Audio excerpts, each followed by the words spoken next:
Contemporary furniture and home decor at the ultimate design factory. We want to create a better everyday life for the many people.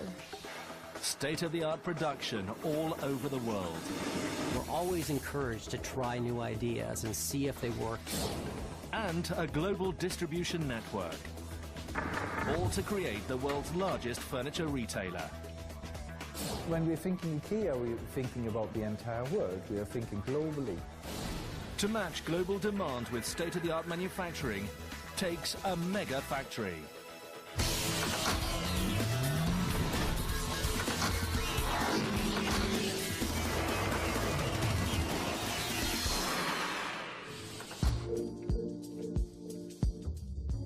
Classic, modern and affordable. IKEA is a home staple, inspiring design and vision for any space in your home. Over 500 million customers visit an IKEA store each year, making it the ultimate design destination. The idea is simple: to provide beautiful, functional and quality furniture at an affordable price to the everyday customer. I think it's important to show the customer the dreams. We can help them to organize at home. It has a clear functionality and it feels human. There is some persons behind them. That's an IKEA product. With almost 300 stores in 36 countries, IKEA is the world's largest furniture maker. To pull off a highly efficient framework of global delivery and universal quality requires a strategy that controls every step of production, from design idea to in-store sales. It's the ultimate global factory, united in a single design concept, with a network of 42 distribution centers, nearly 300 stores, and over 1,000 suppliers. To create a 10,000-item product line, it takes mega factories, including 5 huge facilities across Europe. Zaborcznak in Poland is home to the company's largest wood production plant. Here, associates create 30 million tables, desks and wardrobes each year. In nearby Nowy Skolmierz, one supplier builds 3,000 upholstered pieces daily. And in southern Sweden, classics come to life.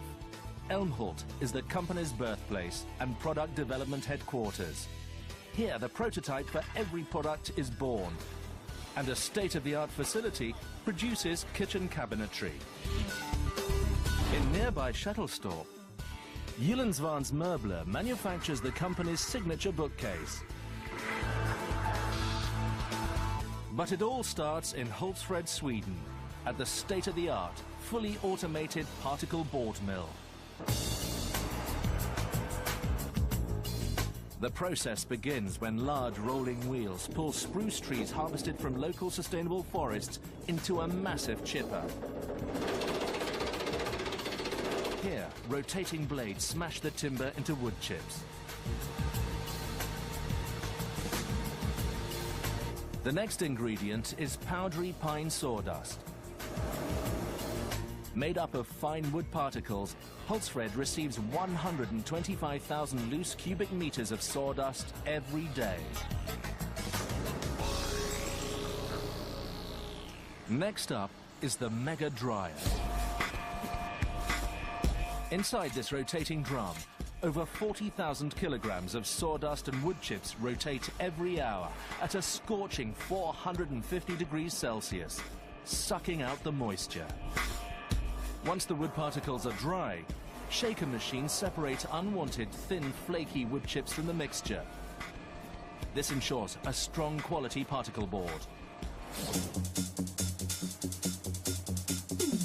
In the glue kitchen, machines mix 3 chemical components: synthetic urea, ammonia, and water with a fast hardener to make the ultimate sticky glue resin. A network of conveyors, pipes and chutes delivers the spruce and pine mixture to the glue blender. Here, resin coats the wood mix, which will make the particle board more durable and water resistant. Next is the pre-press line. Steel rollers press the wet mixture into an almost 50mm thick board. Immediately, rollers move the board to the main press line. Here, 384 press cylinders expel pressure and hot air, warming the wood mixture to over 200 degrees Celsius, hardening the glue and trapping the board structure. At the end of the line, a massive steel belt presses the wooden glue particles even closer together, forming a dense, strong particle board.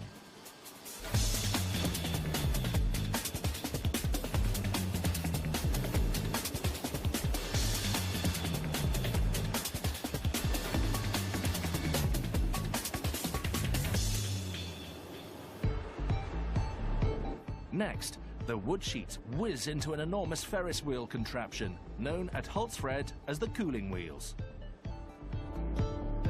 The gigantic cooling wheels hold 90 boards each and turn slowly, taking the pieces down from 176 degrees Celsius to 60 degrees.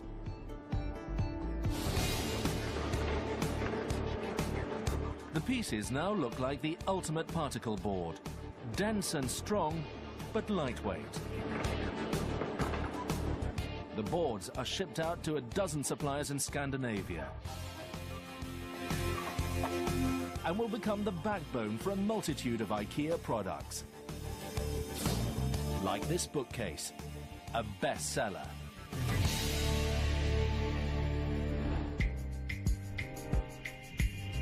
IKEA's story runs deep in Småland, a southern region of Sweden. Here, in 1943, at the age of 17, Ingvar Kamprad sold products including matchboxes, pens and small furniture. He named the company IKEA, using the letters from his first and last names and the farm and village where he spent his childhood. He made his deliveries with a bicycle, later piggybacking his runs with a local milk truck. His selling and delivery approach was so efficient, he was able to keep prices low. His sales and his reputation grew.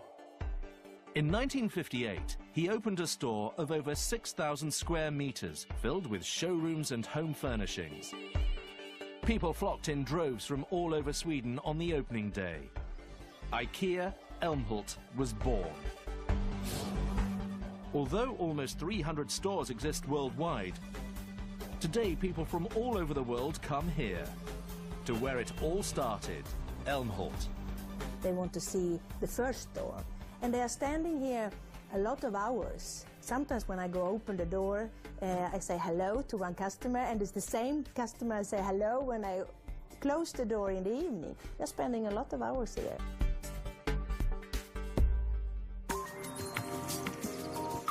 So how does this furniture empire maintain its small-town feel and strong design philosophy? It happens here at Älmhult headquarters, the company's master hub. From creating the annual catalogue to testing the furniture range to planning distribution, this over 80,000 square meter campus lays the groundwork for its footsteps around the world. Well, it's Älmhult. It's actually the heart of IKEA.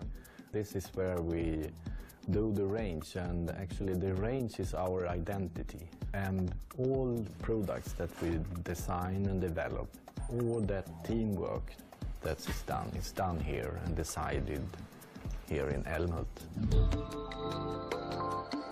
Here in Älmhult, every product starts its life at the pattern shop.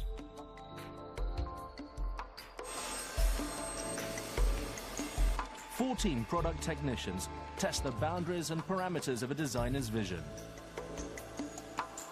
2,000 prototypes are made each year from 4 departments: metal, wood, plastic, and fabric.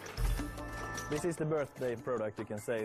This here you see this wow from a designer maybe, or is it that big, or is it that small, or yeah, this was really nice, I want that.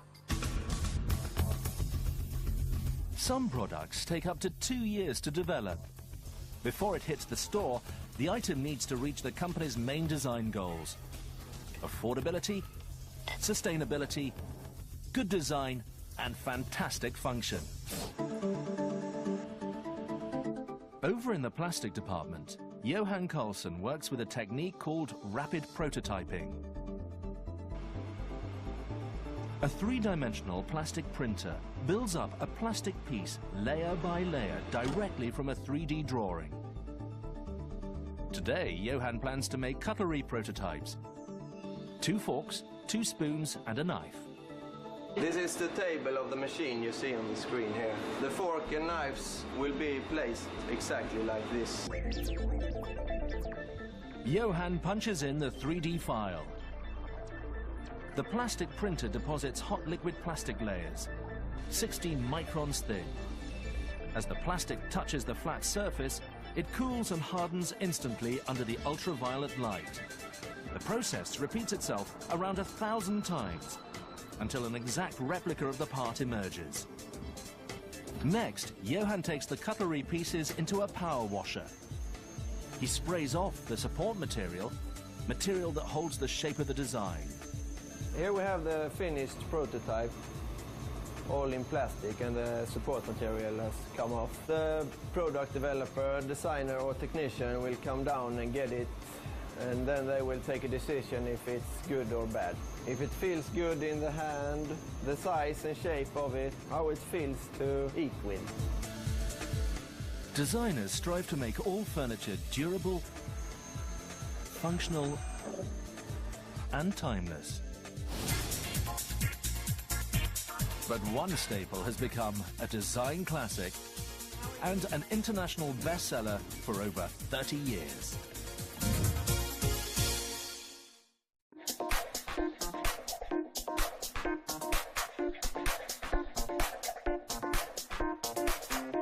This bookcase was designed to be functional, durable, and timeless. Selling over 40 million units in 3 decades, it is an IKEA bestseller. I think the Billy bookcase is a simple and clean bookcase that fits into many rooms, and that's why it's become such a great success. The bookcase starts life here in Shettlestorp, Sweden, almost 3 hours north of Älmhult, at Gyllenvarns Möbler, a family-owned mega-factory. My grandfather started delivering to IKEA in 1952, and he started with the deliveries in his own car and his trailer, and at that time it was only 1 employee in IKEA. Every week, their state-of-the-art automated manufacturing line creates 130,000 bookshelves. The main ingredient is particle board. Every day, 20 trucks deliver almost 600,000 kilograms of raw particle board. Forklifts deliver the raw particle board to the foil wrapping line. Here, the board gets its base color with a thin lacquered paper.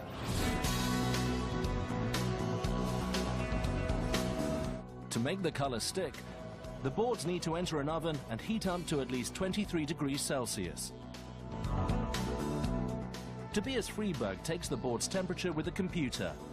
If it isn't warm enough, the whole machine will stop. I can look here. I look every temperature in every size. How much temperature I have on the board. And then I change the temperature in the machine. A conveyor moves the warm boards to the glue station, where a roller spreads 1 liter of glue onto each board.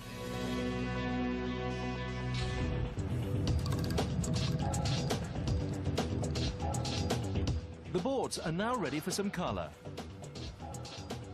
2 rollers, 1 on top and 1 on the bottom, coat the particle board panels evenly with red foil.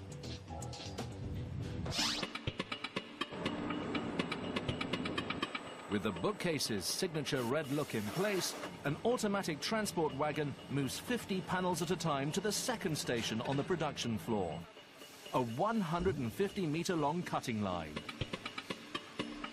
First, a robotically controlled arm maneuvers each piece into place, lining them up perfectly. Next, The arm presses down, securing them as the saw cuts through.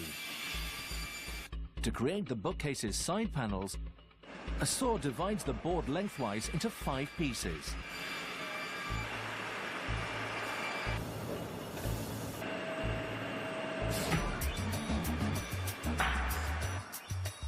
At the next station, the side panels race into the edging machine lengthwise.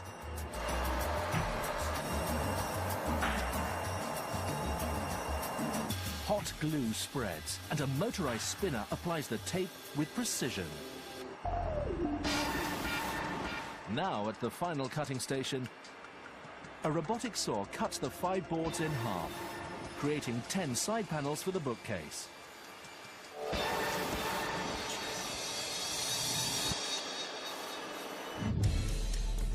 Now, the gleaming red side panels meet up with its other parts. 7 shelves and a back panel at the ultimate flat pack shipping line. Flat pack furniture is not only easy for the shopper to carry out of the store, but it also makes transportation and distribution more efficient and environmentally friendly.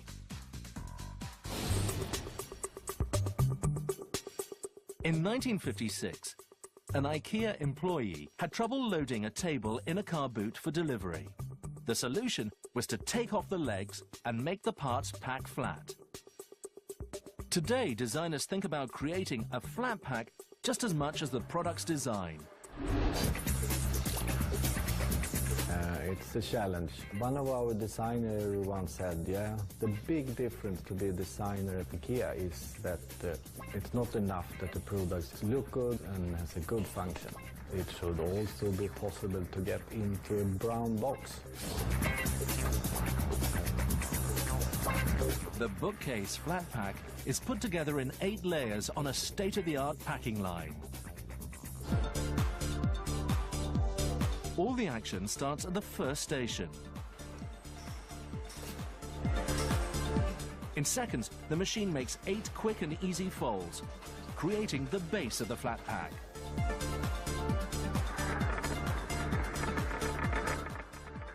The boxes continue to move down the line, 4 at a time, picking up the 11 bookcase pieces.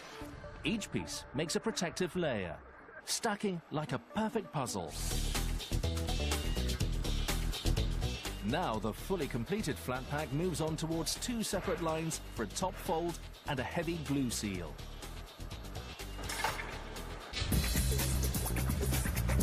Finally, the bookcase goes to the shrink wrap zone.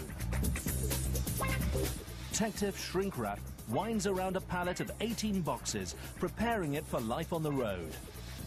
We are, in a way, obsessed with getting our products flat into brown boxes, because that's a way of saving the environment too. And with this, we could fill up the trucks all the way up. Over 40 trucks depart from this hub each day and head directly to the IKEA network of distribution centres and ultimately to a local store.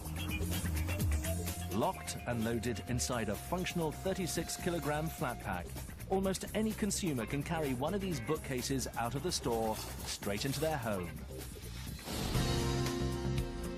The bookcase design has stood the test of time. But every 3 years, 20 of IKEA's top designers come together to create the next generation of designs. And this time, the designers have broken new ground.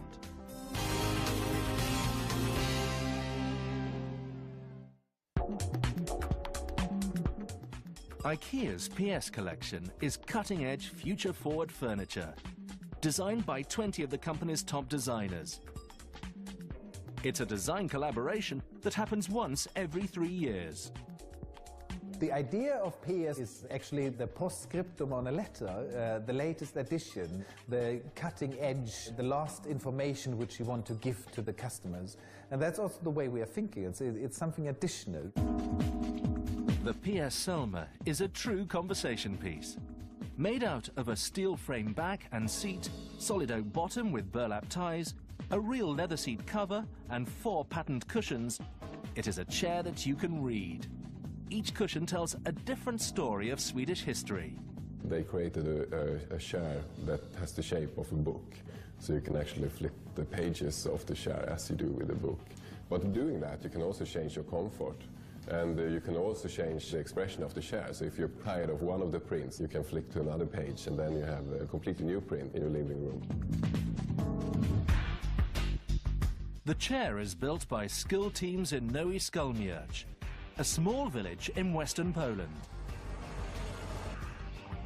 Here, one of IKEA's main suppliers builds 100 of these chairs daily.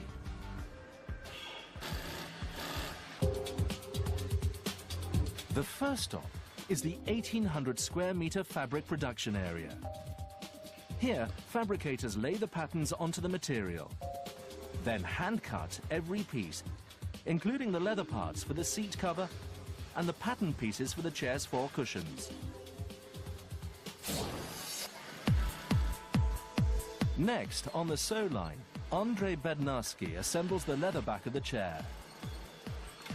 This is a Selma armchair. The backrest is being sewn. The fabric for a strip is sewn in. The strip is sewn into the backrest and then stitching. After that, it is connected to the backrest. This is what I'm doing right now.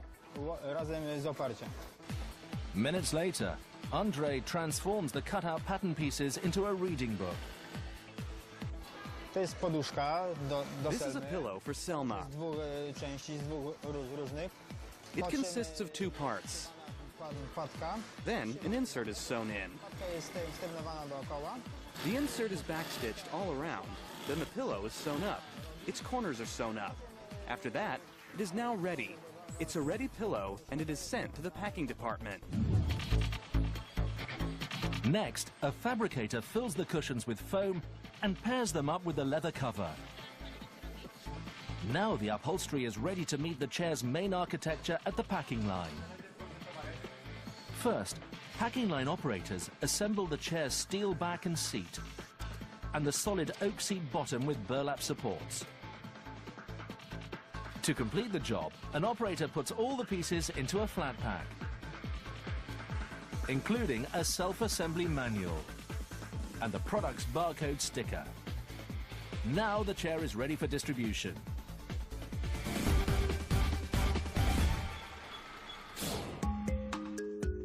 In the early days of IKEA, founder Ingvar Kamprad had to piggyback his packages on the local milk truck. Today, 60 years later, the company is the master conductor of home furnishing distribution. A tightly run framework of 42 distribution centers in 18 countries delivers over 250 million cubic meters of products each year. Here in Älmhult, Sweden, the largest distribution center at almost 400,000 square meters stands as their model of customer delivery.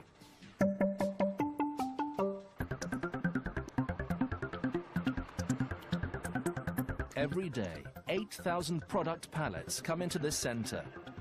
An associate scans the barcode and stores the items based on destination and delivery date.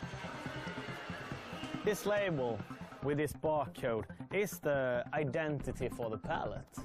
So with this barcode, our system knows exactly what kind of article it is, which quantity it is. It also gets the steering to the system, so they know in which zone the pallet will be. Then, when it's time for the pallet to leave for a store, the computer system tells the operator where to pick it up. Bestsellers and high-volume items, like the bookcase, live in the distribution center's automatic retrieval area. This space-age, 7-story high, 200-meter-long storage system holds over 160,000 cubic meters of products.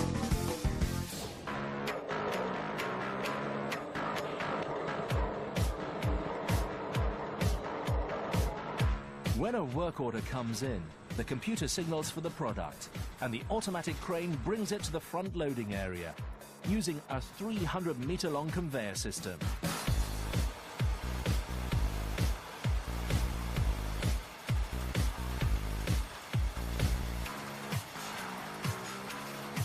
Moving at 14 kilometers an hour, each crane reaches 18 meters deep into the row, loading up to almost 900 kilograms of materials. It's a little bit sci-fi, of course, because who operates? Yeah, the system operates.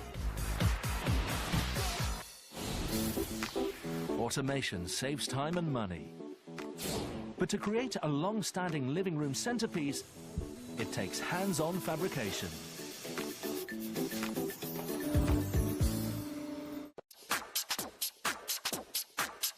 In the 1980s, IKEA started a revolution for families.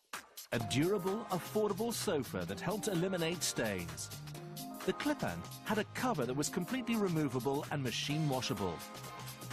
Today, IKEA has introduced another version of the same concept.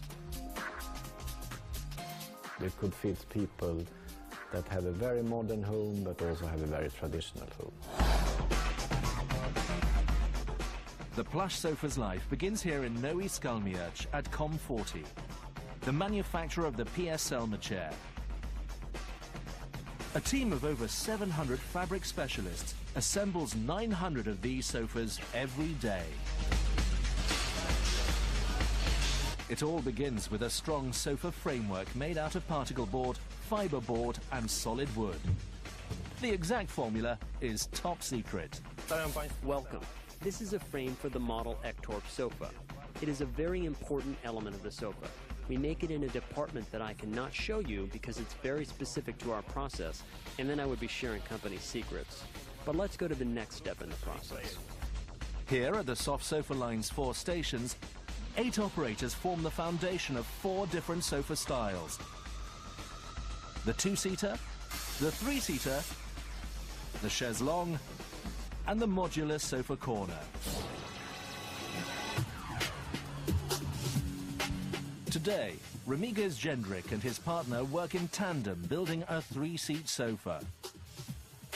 He sprays glue over the sofa frame and then covers the sofa's sides, back and arms with pieces of strong and flexible polyurethane foam. The most difficult part is gluing on this element, the elbow pieces. Next up is the upholstery line. Here, an operator attaches the sofa's protective water-resistant polypropylene cover.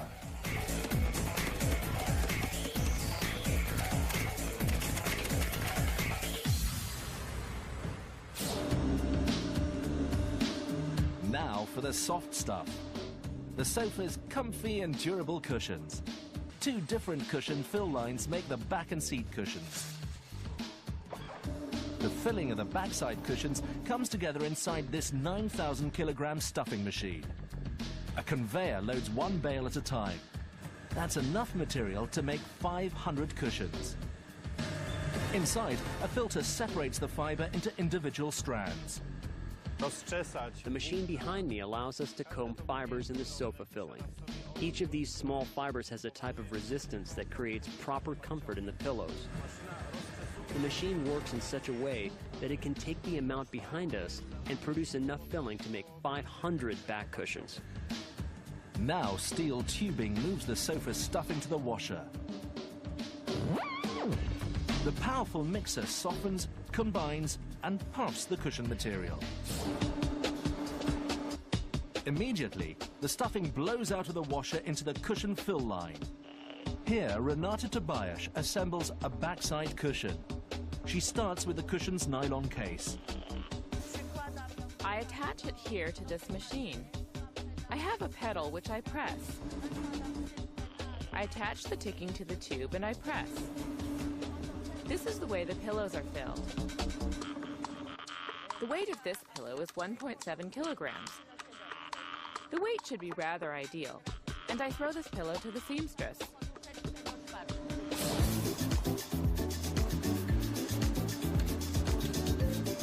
The Ultra Comfort seating is made by associates at a separate cushion fill station. Operator Bernadetta Anchak puts the seat cushion pieces together. The seat cushion is made up of 2 layers. 1 strong piece of polyurethane foam and a top layer duck feather pillow.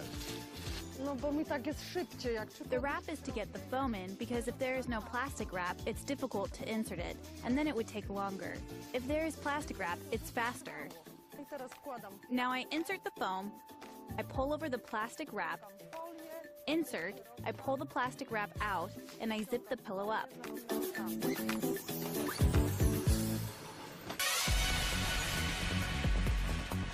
Everything comes together on the factory's upholstery line. As the three-seater sofa makes its way down the conveyor to the packing area, 2 operators place 6 cushions on the sofa. 3 for the backside and 3 for the seating. Amazingly, on the packing line, the sofa becomes a flat pack.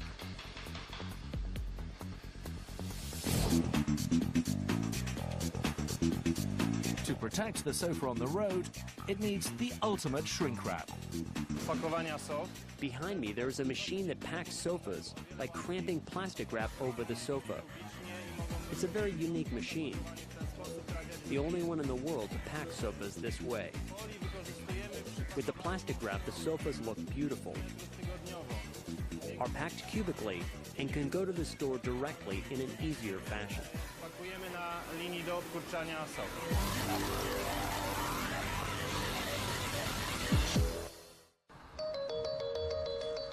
Have you ever wondered how an international company with suppliers in 55 countries maintains a universal quality standard? This is the IKEA Test Lab, one of the world's largest furniture laboratories. Based close to the company's headquarters in Älmhult, 22 lab technicians carry out 50,000 experiments a year to test the durability, strength and lifespan of new and current products. It's critical to test products in real-world situations. Here at the lab's furniture test area, Kurt Avien is in charge of nearly 30 pieces of robotic machinery. Today, he's testing a 2-seat sofa. The sofa looks the same as before, but you're working with new materials. What we are doing here is that I want to replace the feather we have today in Ekdorp sofa, for example. I want to replace that material and try to find out. And in that developing phase, I try to find out new materials. 3 weights in key places on the sofa, exact pressure 50,000 times for 3 days, simulating regular use in the home.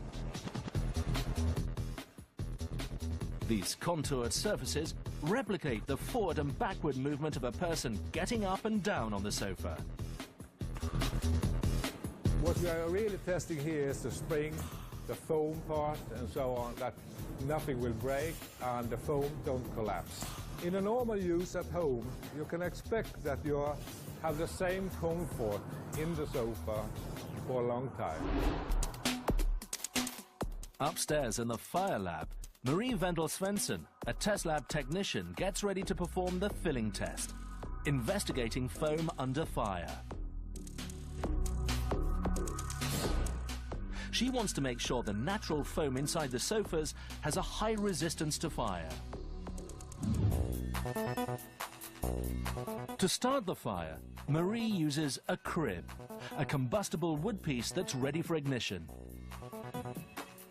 It should simulate if you rip out a piece of paper from the newspaper and then put it on fire. It's the same energy output you get. We're going to take it into our chamber. Since it's a fire, we want to have it in the sealed room. And then I'm going to add some chemicals in order to light the crib 5, and then we're going to look in how it performs.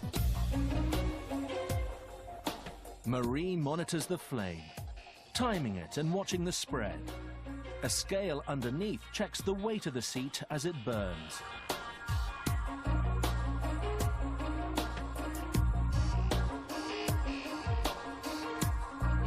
After 3 minutes, the fiery blaze fades away, and Marie takes a look at the damage. Examining the fire's aftermath, she hones in on 3 critical components: the seat's final weight, the fire spread, and the extinguishing time of the fire. All will determine whether this test is a pass or fail. This is a pass, since the weight loss is not too high, and the flames, as we recorded the time when we started the test, we started a watch. So we recorded the time, how long it took before the flames got out. And that time shouldn't be maximum 10 minutes, and it was like 3 minutes. So it's a good one.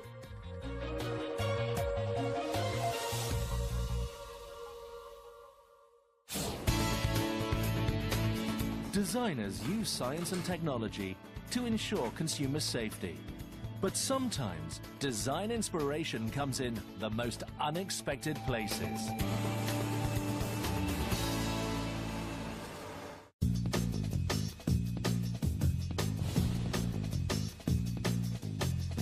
In the 1980s, a designer looking for a cost-effective way to develop a fashionable but robust coffee table ran into a radical design and production technique. While touring a door factory, he witnessed a simple process called board-on-frame. Imagine a piece of wood with almost nothing inside except a strong, lightweight skeleton. This is board-on-frame. This type of construction gave birth to a new lightweight, sturdy and stylish coffee table called the Lac. Here at IKEA's wood factory in Zbójnek, Poland, over 350 metric tons of board-on-frame products zip out of the door every year. It all takes place on the filler line. Here, 3 materials, particle board, fiber board and paper, go through 4 exclusive methods: calibration, filling, gluing and pressing to form a strong furniture board. At the first calibration station, raw paper filler transforms into IKEA's board-on-frame magic ingredient, honeycomb. This is paper honeycomb. It is made out of paper. We are putting it inside of the elements of the furniture to make it much tougher, harder. My weight is over 100 kilo and it can hold me, as you can see, so I think it is good. The raw paper feeds into the honeycomb height calibration unit. Air pressure expands small pockets in the paper structure into hexagonal cells. The 6-sided walls of the hexagonal pattern act as support beams, strengthening the furniture board. A large roller presses down on the honeycomb, calibrating the thickness, making sure it reaches a height of 28 millimeters. Then the machine cuts the honeycomb paper vertically and then horizontally.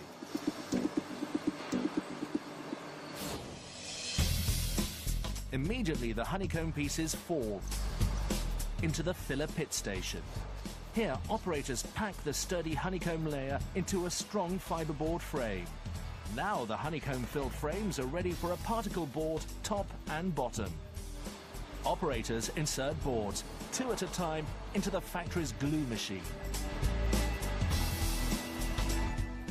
Next, 2 team members take the sticky glue boards and stack them on top of the honeycomb-filled frame. They keep going until the stack reaches 50 complete boards.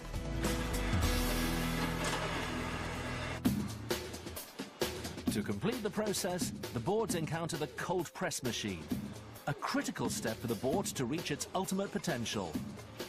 A strong but light furniture component. After we glue it on the cold presses, it is very stable and hard to damage material. They aren't so heavy as natural wood, solid wood, but they look almost the same way.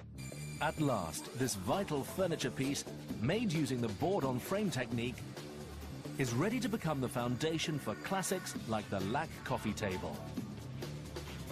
This ultimate wood factory here in Zbójnek, Poland, ships out 10 million coffee tables a year to stores worldwide.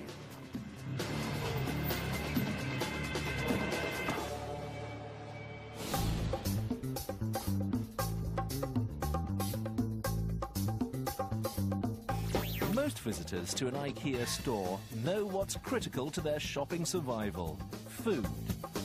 Ingvar Kamprad made this connection from the very beginning. When Ingvar Kamprad opened his first store in Älmhult in 1958, the store opened without a restaurant. And Ingvar noticed that people after a while disappeared. And so he started to realize that people left because they were hungry. So he said in 58 that we need a restaurant here as well. So in 59 it was open, and it was a tiny little, compared to today, food unit. It's a simple retail strategy. The food helps sell the furniture. The chef could be the best sofa salesman, we say. If people have a positive experience leaving the IKEA restaurant, we know that they also are very positive towards the buying process in the store.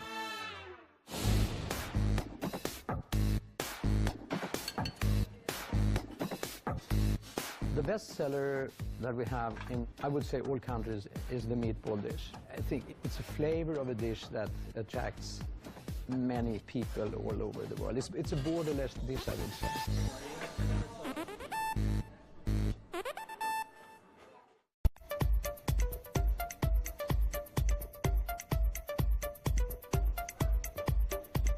Kitchens, the heart of the home and an essential part of the design and production machine. IKEA supplies 40 different kitchen styles and configurations. This is one of the most popular designs.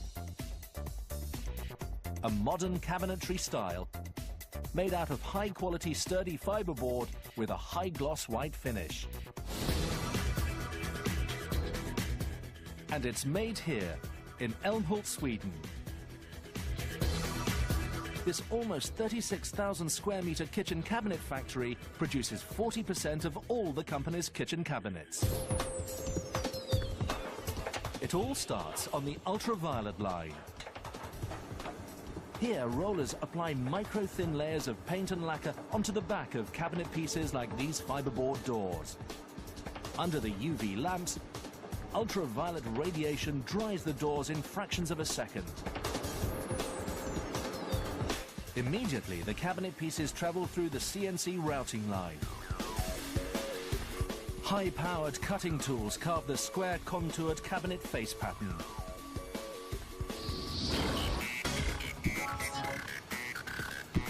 Next, a conveyor belt moves the doors onto a 100-meter-long spray line, where the cabinet pieces receive a base coat of paint at the spray booth. Inside, 10 spray nozzles apply paint under 4 bars of pressure.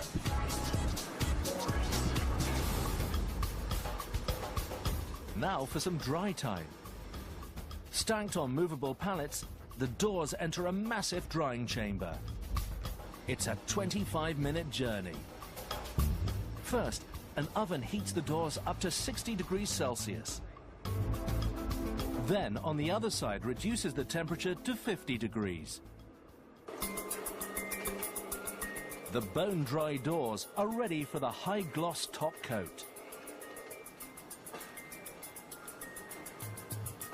In the spray booth, the 10 nozzles cover the cabinets thoroughly, giving the doors a gleaming white protective finish. This is the 50-meter-long packing line. Here, robots prepare the cabinet components for transportation to one of the company's worldwide stores. The look of an IKEA store showroom has come a long way since 1953, when founder Ingvar Kamprad opened the first one in Älmhult. His idea of showing off the function and flexibility of affordable furniture and allowing people to touch and feel it is a huge success. Today, at stores like this one in Emeryville, California, over 2 million visitors meet the product range in a similar fashion.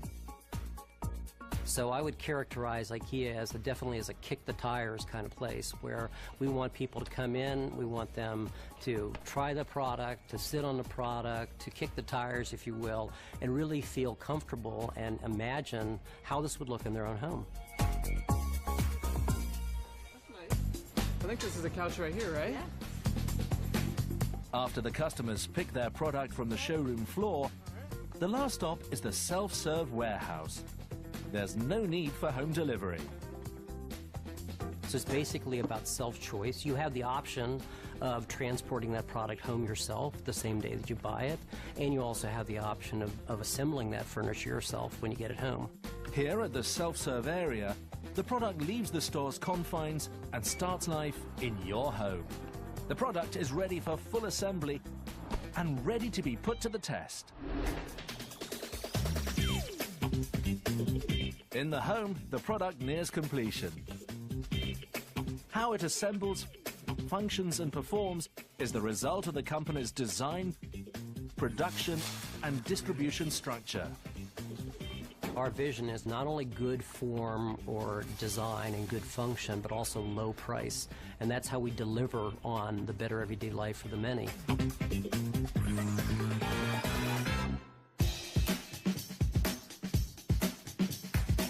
With a jaw-dropping near 10,000 product range, IKEA is a furniture revolution.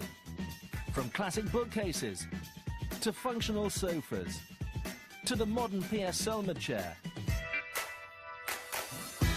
IKEA is telling its story. Humble roots, good design, and a vision for the everyday people. IKEA is always learning from its past, moving forward to the next design around the corner. When we do one thing today, we will try to do it even a little bit better tomorrow, because then we are pushing things further on. That's what inspires us, give us energy, encourage us to move on, because we know most things still remain to be done.